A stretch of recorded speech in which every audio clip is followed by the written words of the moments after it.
Thank you, Tenzin, and thank you, Tolmail, for giving me the chance to share my preliminary findings on motion verbs in Old Tibetan.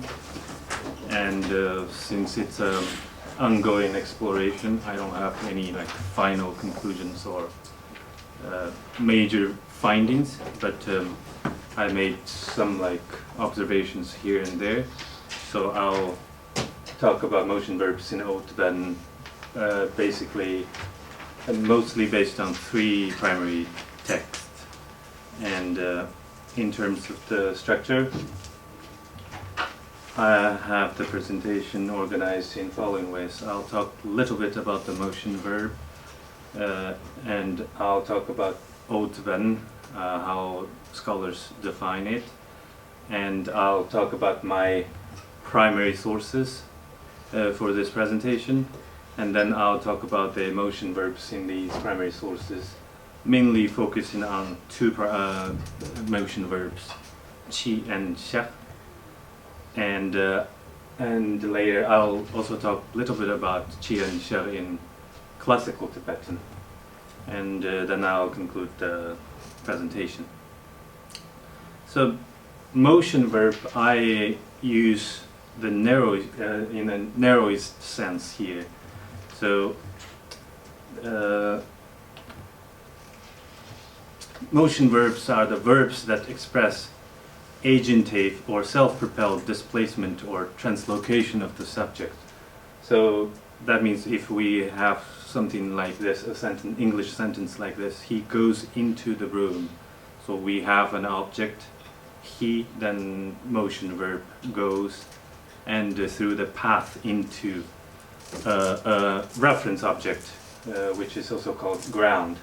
So some scholars even argue as far as the motion verbs in English can be divided into 2 types. One as the com type, and the other is the go type. So for them, the com type verbs are verbs that convey the meaning of moving toward a point where the location of the speaker is. And for the go verb types, it's the verbs that convey the meaning of moving toward, moving away or moving toward where the speaker is not located. So, of course, these are very simplified definitions or demonstrations, and this has a lot of problems. This doesn't take into account, for example, the utterance location and the reference location, and also the reference location for the addressee and that kind of things. But these are problems for some other time, and I'm only concerned with the motion verbs. What kind of motion verbs are there in Old Tibetan? So let's first talk about the Old Tibetan as a language, how scholars define it.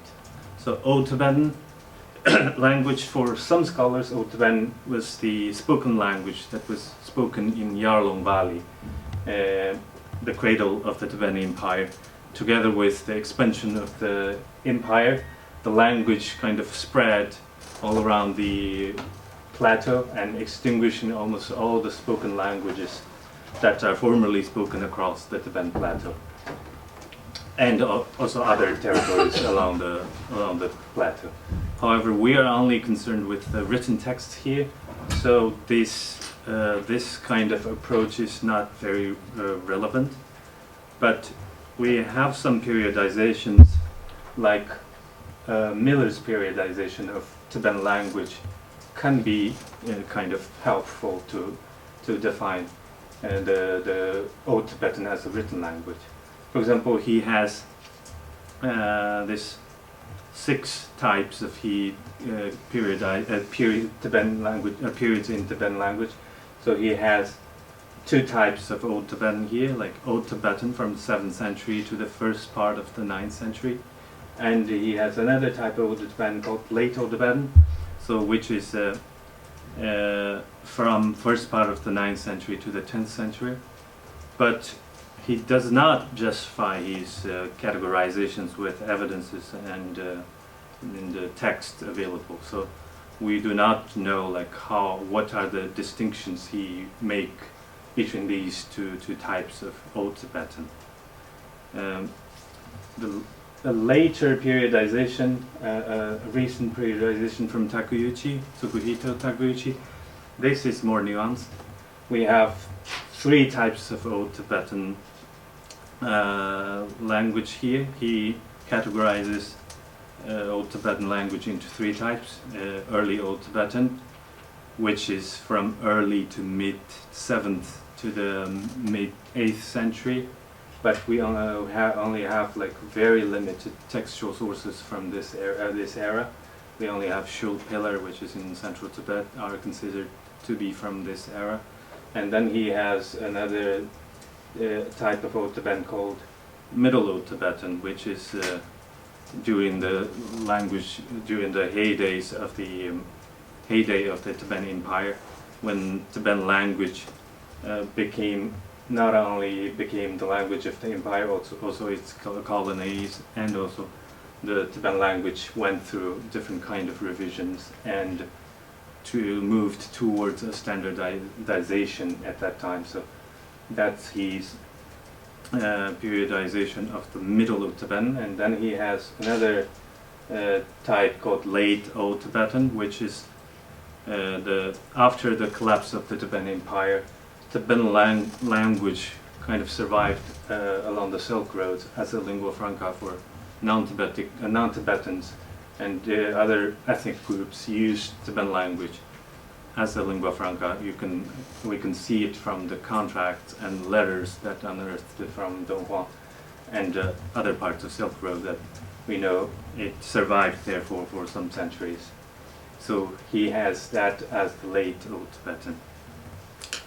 So these periodizations look kind of helpful, but it's not that helpful when we kind of do linguistic and grammar research in Old Tibetan, because even though we come up with these kind of periodizations, but we do not know like difference between, for example, from Shul Pillar and also some texts from the Late Old Tibetan. We have no research based on like these two types, comparing these two texts.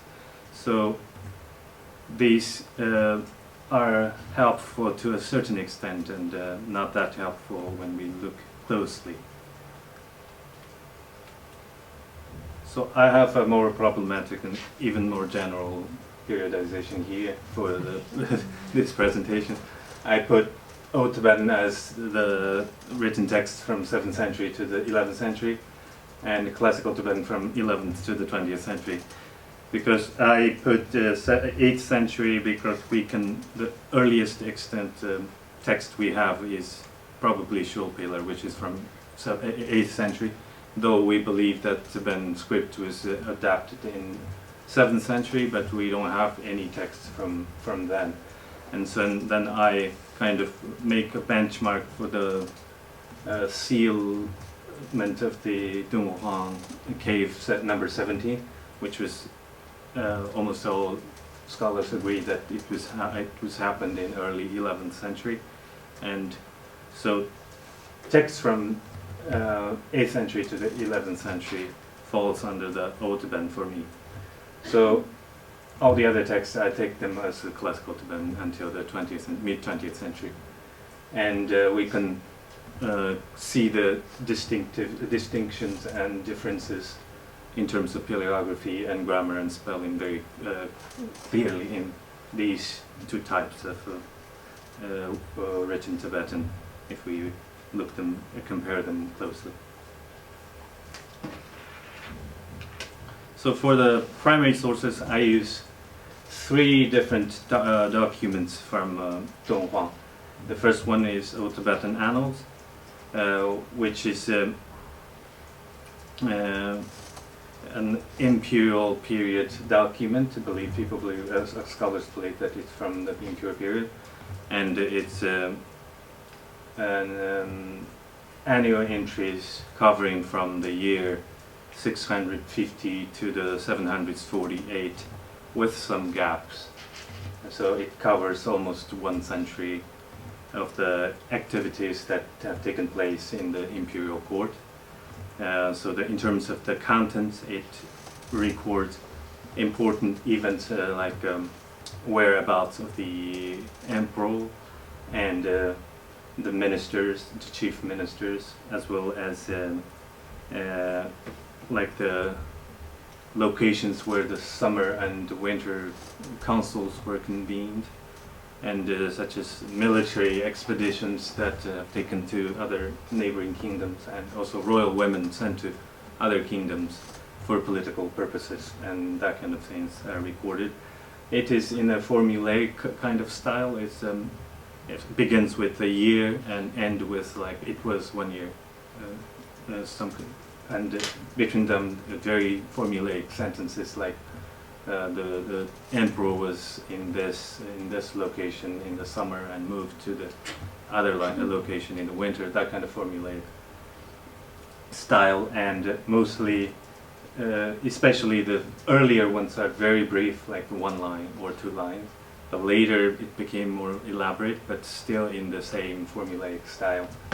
And that's the Old Tibetan Annals. And then second document I work with is the Old Tibetan Chronicle, which is a document that scholars usually divide it into the genealogy of the emperors and the chronicle itself, with 17 chapters. And in terms of the content, the document is mostly concerned with presenting accounts of reigns of some major emperors, and in the forms of narratives and songs and genealogies, and also it has a part on the succession of the chief ministers. And in terms of the style and genre, it's more like a hybrid of literary and historical text. Compared to the Old Tibetan Annals, it is more like colorful and dynamic as a text.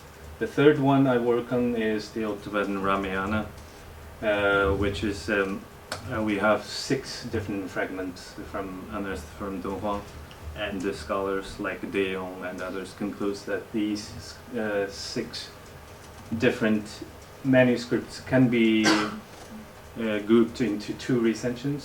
So we have 2 versions of the Rāmāyaṇa from Dunhuang, and I look for motion verbs in these 3 texts, and then I'll have a table for each text, what kind of motion verbs are attested in each text. So this is the motion verbs in Old Tibetan Annals. So we have 6 different motion verbs attested in it, but the frequency of the occurrences are not that significant, since one of the document is the second half of the other document and all that, but the total number is kind of interesting for the purpose of this research. So we have the most common motion verb used in Old Tibetan Annals is shab, and the second most common verb was chi. These are the ones I focus on in this presentation, and shab is mostly used for the emperor and the royal women, and the princesses also, both from China and Tibet. So we can have a look at some examples here. So the first example is the emperor is taking the motion verb shab here. So the emperor went to Shishing, that's a location in the spring. And the second example here, it is Wenchang Gongzhou, which is the famous Chinese princess Wenchang Gongzhou. And both these people with high social status in the court take shab as a motion verb. And the third example is also an emperor, Songzan Gambo. But this is an interesting one because it's about going to heaven or to sky, to Nam Gongdasha. So this is when he passed away. So in Old Tibetan Annals, you have different verbs for dying for people with different social status. So Gongdasha, or went to the heaven, is the form that the emperor takes. So only the emperor goes to heaven. All the others don't go to heaven after their death. So they have other verbs like non, kum, and even they have a special verb for dying of the enemies. That's something like dong, a massacre of the enemies. So this is chef in Old Tibetan Annals. And the second most commonly used verb in Annals is chi. Chi here is mostly used for chief ministers and ministers. And I have included two examples here. Both are about a chief minister and a minister, two ministers. So in these two occasions, these ministers went to Asha, which was a kingdom later conquered by the Tibetan Empire.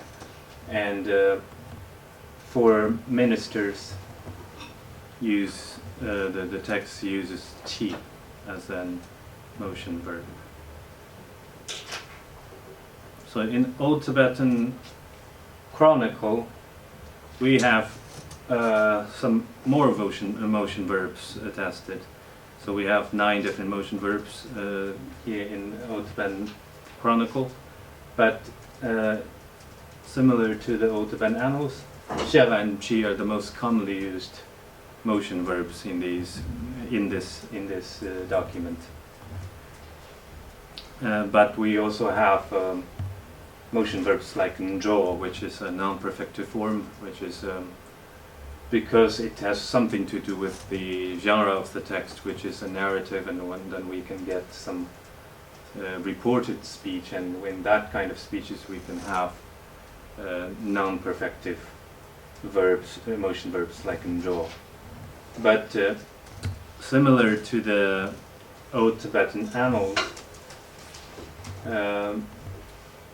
the shev and the chi are mostly used in a similar, identical ways, but another detail gets in Old Tibetan Chronicle because it has some gods came into play in the text, and so gods also take the shev as a motion verb. So we have here 3 examples from Old Tibetan Chronicle.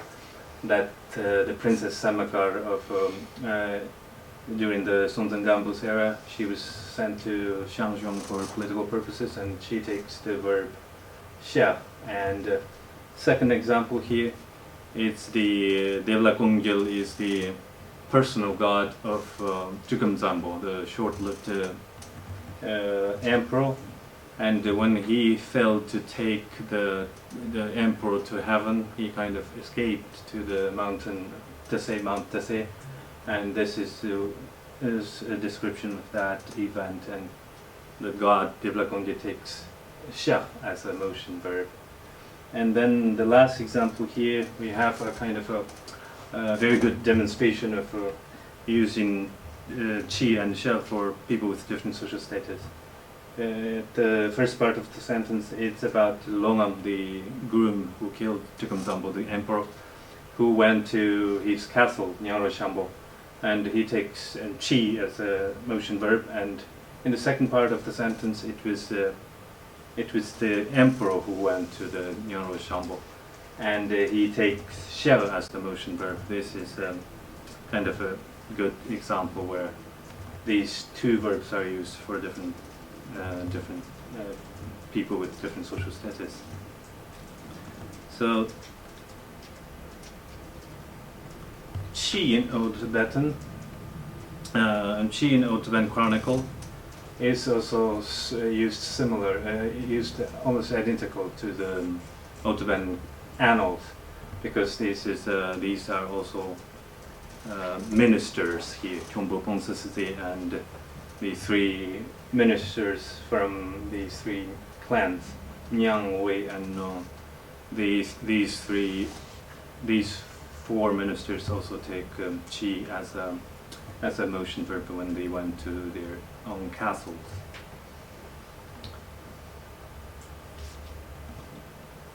So this is the motion verbs from the Rāmāyaṇa, and we have a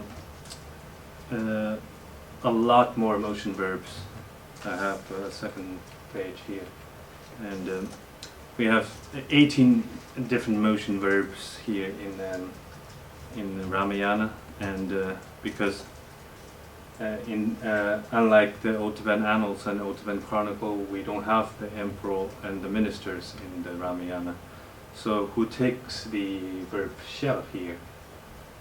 It's the gods, various gods, as well as Rama and Sita. Mostly the protagonist in this story takes the shell, and she is used both for Rama and the antagonist, the king of Rakshasa.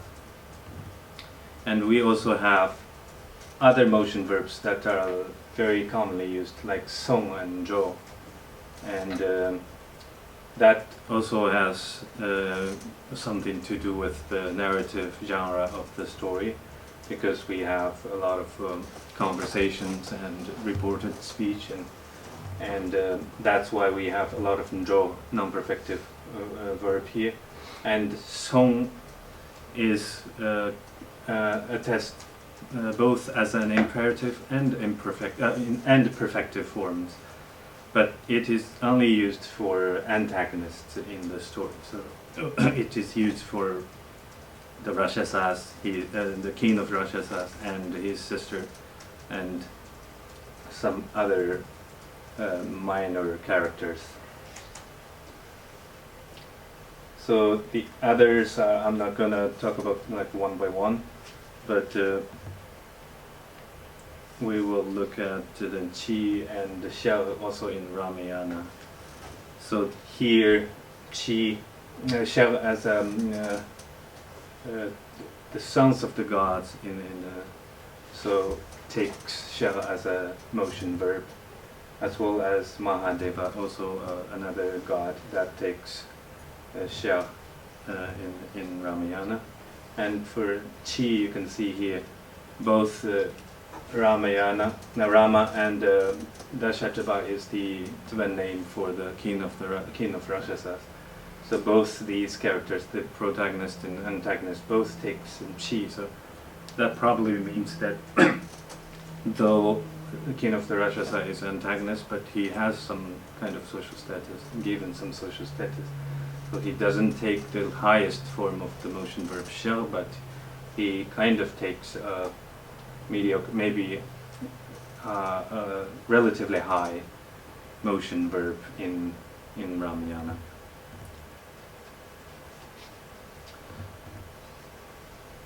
But we also have to look at some other usages of chi in Old Tibetan, because shall is exclusively used as motion verb in Old Tibetan, but chi is sometimes used as an existential verb, kind of a be verb in Old Tibetan.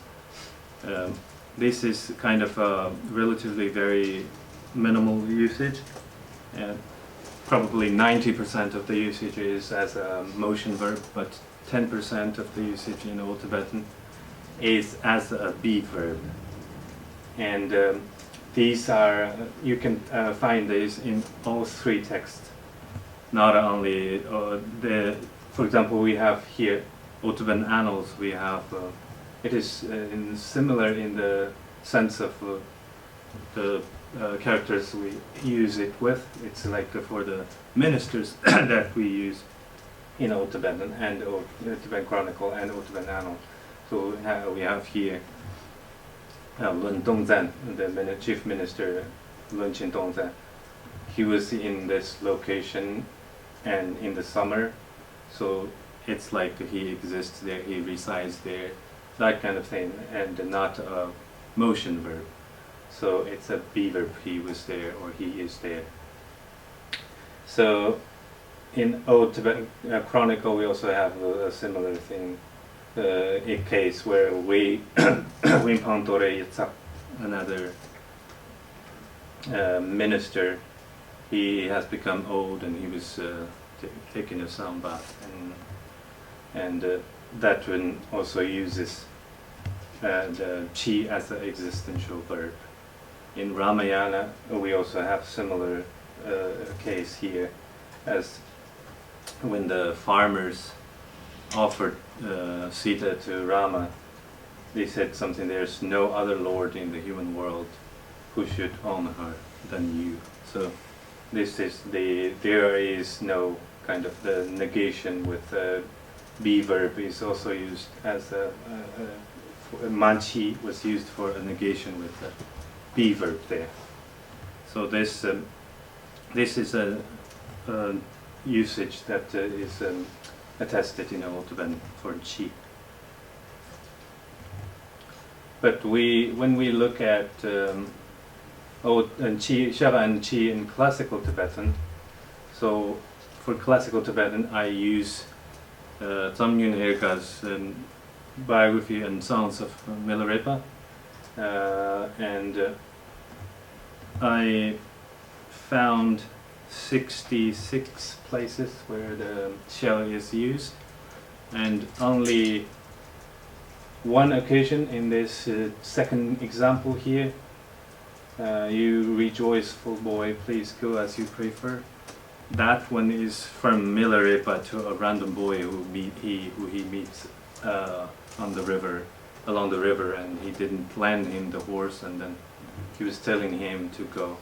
So this is an exception, because this where this social, like people with so high social status is speaking to people with lower social status, but he's using a shah.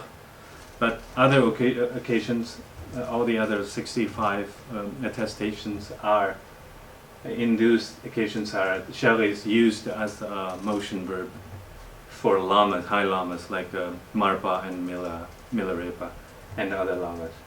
So I don't know if this is a change that happened to the usage of the verb or not, but that's attested only once in Classical Tibetan. But chi in Classical Tibetan are more interesting. I also checked the same source, the Milarepa's biography and songs, and I found 46 occurrences of chi in Milarepa's biography, and only one occasion it was used as a motion verb. Here I have the example here from when I think 5 dakinis came into Milarepa's dream, and they were asking for teachings, and then they addressed themselves as we came here as chi. And all the other 45 attestations are of the chi are used as existential verbs. So there is, and that kind of be verbs. But here I was thinking about the modern Tibetan usage of shell and chi. But usually in modern Tibetan, written Tibetan, shell is mostly used, also used as a motion verb for lamas passing away. You say it's like Sheng Xing Xian De Xiao, so he went to another realm. Or sometimes it can be used as a single verb for the dying of the lama. Lama Guxia means lama died, lama passed away. So this is interesting that from Old Tibetan, where you have shell as a high honorific verb for going, and then in modern Tibetan we can use it as a verb for dying. And chi is, I think in most modern Tibetan writings, it's an existential verb, and hardly used as a motion verb. So I think that is a change. And motion verbs in Old Tibetan are socially hierarchical. Like we have different motion verbs for people with different social status. As we've seen, chi is only used for ministers and chief ministers in the Old Tibetan Chronicle and Old Tibetan Annals. And we have gshegs used for the emperor and royal women in Old Tibetan Annals and Old Tibetan Chronicle, and gshegs used for protagonists and God in Rāmāyaṇa. And in a kind of a diachronical way, we can say that some motion verbs acquired new meanings in classical Tibetan and modern Tibetan. For example, gshegs became from a motion verb to an honorific verb for dying, and some motion verbs lost certain meaning in the classical Tibetan and modern Tibetan, such as chi, from something that can be used for both be verb and for a motion verb to a mostly existential verb be in modern Tibetan and also in classical Tibetan. And yeah, that's about it. Thank you. Thank you so much. We have still 20 minutes for question and answer. Thank you very much. It was a brilliant talk. Thank you very much. As MPhil said, it's brilliant. But in you said about gshegs as the word, the motion word. gshegs. Even in Dongfang document, you showed one instant where it's used as passing away. But this is only with gong. You have the phrase kind of went to heaven. So that means went to, not passed away, not died. But it is a metaphor for dying, isn't it? Yeah, kind of. Yes, but I think in modern usage as well, if you look at Lama Xiang, Lama Xiang, in this sense, although the sense is slightly changed, or the frequency of that usage is more now, you are absolutely right, I think. But it is still a motion verb in the sense that we're talking about the travel or the journey of the consciousness, namshi. Yes. Yeah. And I still think that the difference is you don't need the location in the modern sense. You have embedded, like grammaticalized the gshegs in modern Tibetan. So you don't have to say Lama went Lama went to another realm. You can say that, but you can abbreviate and you can just say Lama gshegs.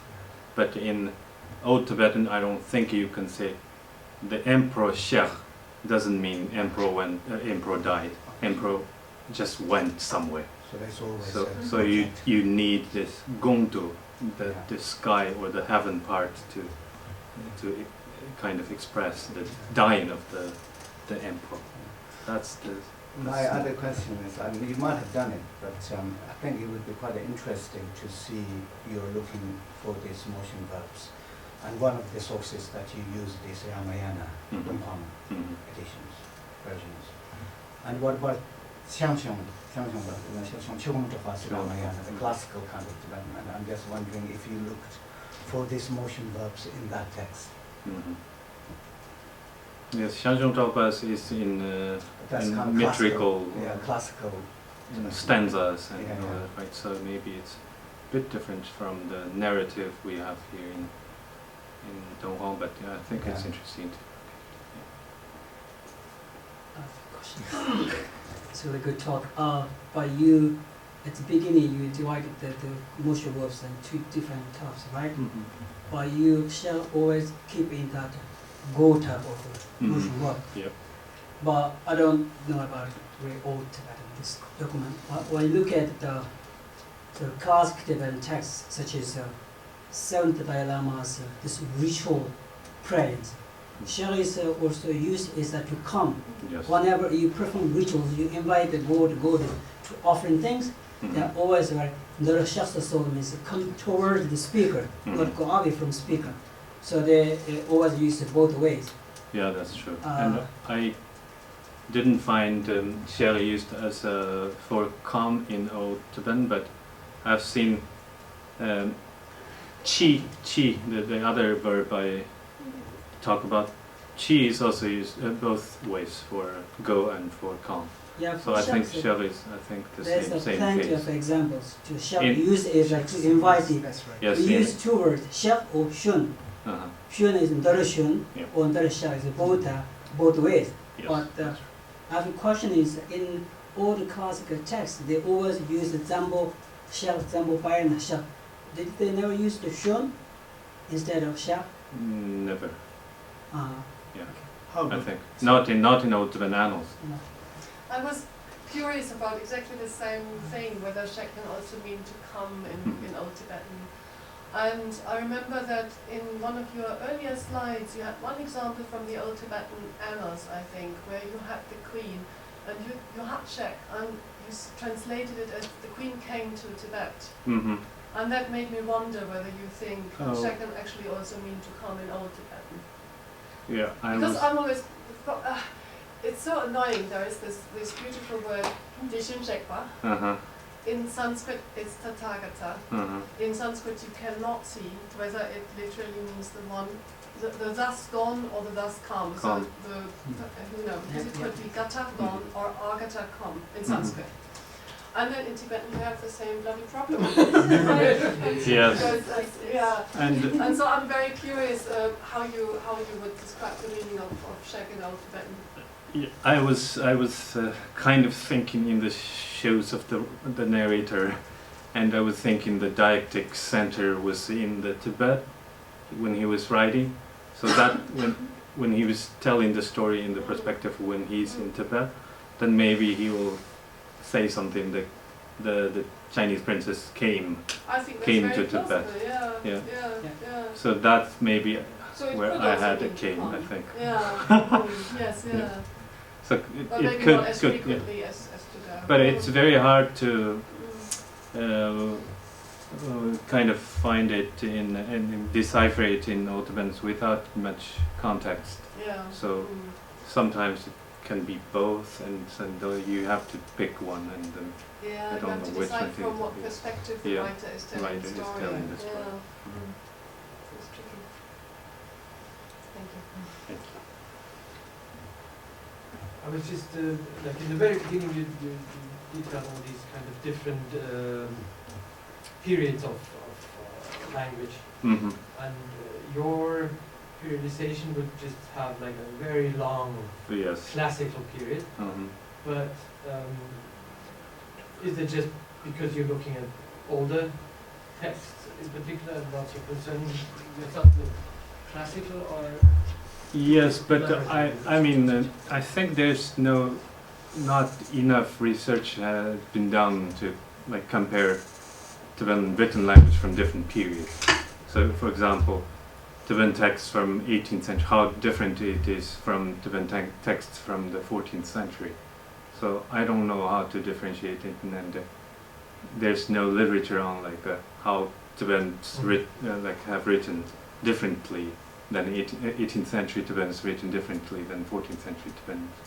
So that's why I just lumped them together and picking up the examples from there. But I know, yeah, people can do research on it, and maybe we will have more to say on it later if we have enough research. Okay, John, please.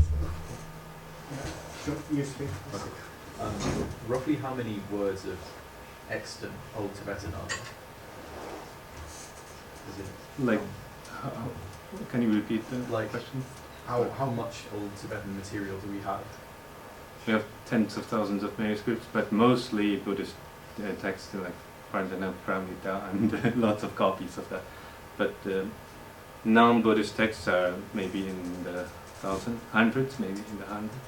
Are the non-Buddhist ones more valuable linguistically? No, I don't know, but people have paid more attention to non-Buddhist texts than Buddhist texts, and sometimes people, like scholars, have kind of bias against Buddhist texts for using for linguistic purposes because they think that Buddhist texts were kind of written in artificial language that created just for translating the canonical literature, and the other non-Buddhist texts were maybe closer to the spoken or something. That's the, I think, general idea people have.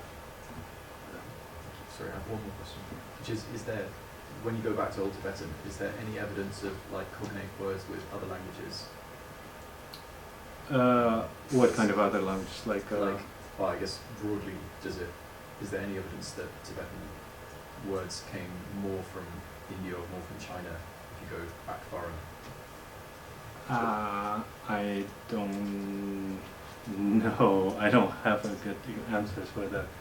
But I'm sure there are some evidence for maybe the linguists to work on like Sino-Tibetan language as a language family, and then they probably find some similarly pronounced or orthographically have some evidence of that that complies with Old Chinese and all that. And other than that, you can find a lot of transliterations and translations of Sanskrit terms in Buddhist canonical literature, that's for sure. Thank you very much. I'm trying to think of reasons of what you have described, because I mean, in a way, I think a lot of the vocabulary that you have found in the Old Tibetan documents is quite similar to classical Tibetan. Yes. Mchis as a honorific basically remains the same, it Basically. seems to me.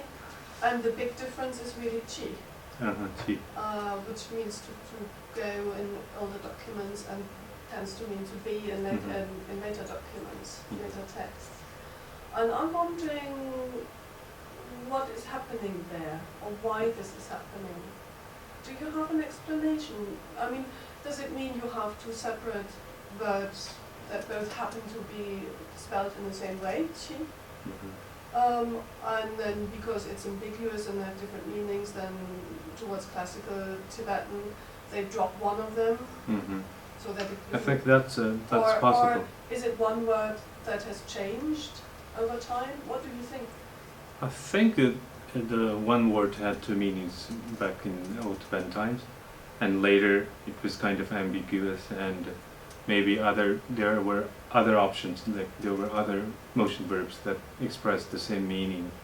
So maybe just simply drop the motion verb that has two meanings, like reduce it to just one existential verb.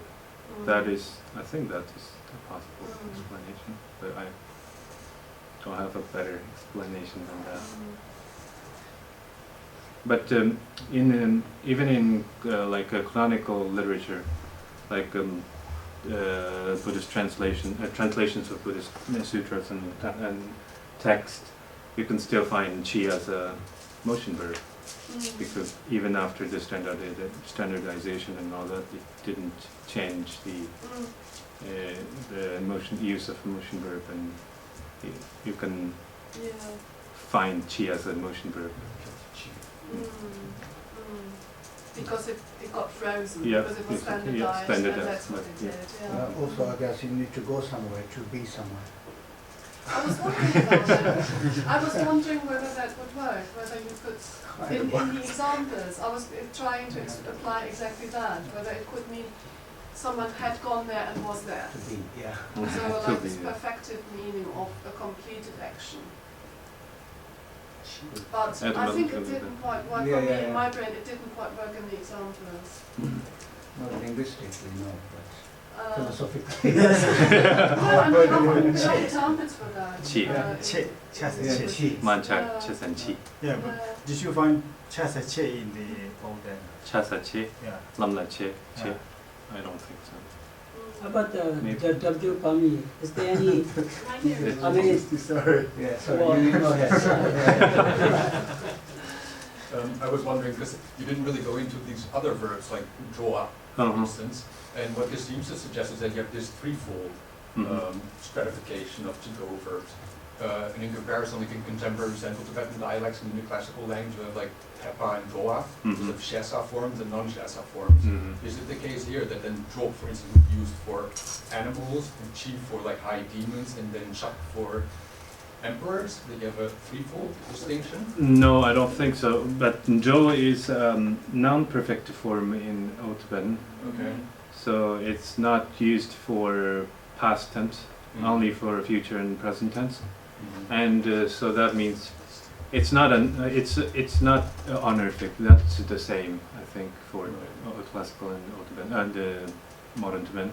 But it's usually used for oneself in reported speeches, and when you are telling a story of yourself, and you are saying like I'm going to somewhere, then the character or the person uses Jo. And Pep. I haven't seen Pep. Pep is, I think, something came later than. Yeah, no, it's just an example Yeah. of later distinctions. But then when you mapped out the usage of these other verbs that meant to go, you didn't find any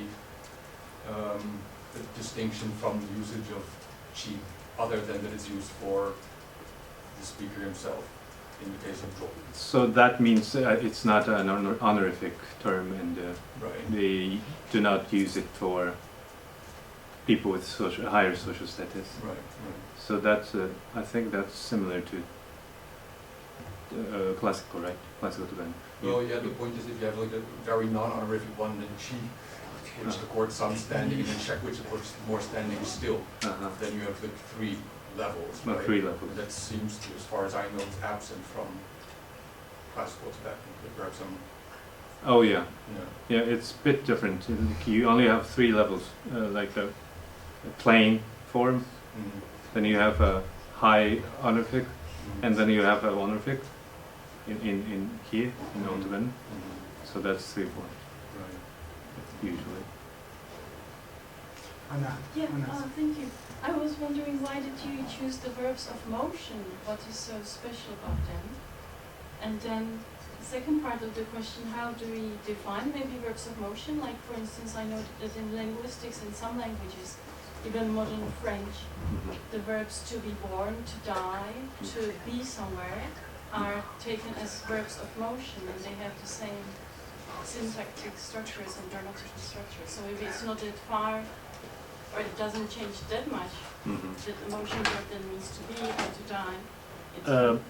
I wanted to look at motion verbs because I was looking at social deixis, like indexicality, kind of linguistic tokens where you point things like that are not explicitly expressed in itself, like so you have the death verbs, like verbs for dying, like that. So you have so through verbs for dying you can see the social hierarchy of the MPhil Tibet. So I was hitting for the same goal with motion verbs, but I only limited myself in go and come verbs for this talk. But I have looked on other motion verbs, like motion verbs. There are motion verbs that path conflating. So kind of like you have enter and exit in English is different from go and come. So for go and come you have to have something like a path, like go to somewhere, but go into came out of something. But for enter and exit you don't need that. So that kind of things are like special to English. But I was also looking for similar things in Tibetan motion verbs to see the social hierarchy, social structure of the speakers and writers of the Old Tibetan texts. That's the main goal. How about words like du and tul? Did you find this in Old Tibetan Annals? Which one? Paugardadan Du, du. and Pauratan tul. To me, somebody jagal this. Dun. No. I haven't seen them in. Another thing, most of these verbs you see actually maybe many of it is still being used verbally, in spoken Tibetan. Or you will see examples of it in namtaras and things like dong, asindo, dong, dong. And have you seen cases, obviously Tibet is massive, so there's so many different kind of varieties of dialects and spoken and languages, so to speak. But have you seen any cases in spoken Tibetan, apart from, of course, Lama Gomda No, not yet. Maybe I have to look harder and maybe I'll Or chi as well. Yeah, chi. Yeah, I asked someone from COM that if they have a chi or similar verb, and they said they have something, and they said it's a chi or something. Then I think I later found out that it's like a chi, lamla chi. Yeah. It's like preparing to leave. So Chasa chi. yeah. So we have all this kind of Ndo, Dong, Song. I think in like Bengali and places there's a Dong, Dong, and still they kind of use that kind of motion verb, in spoken. Yeah. Thank you very much. We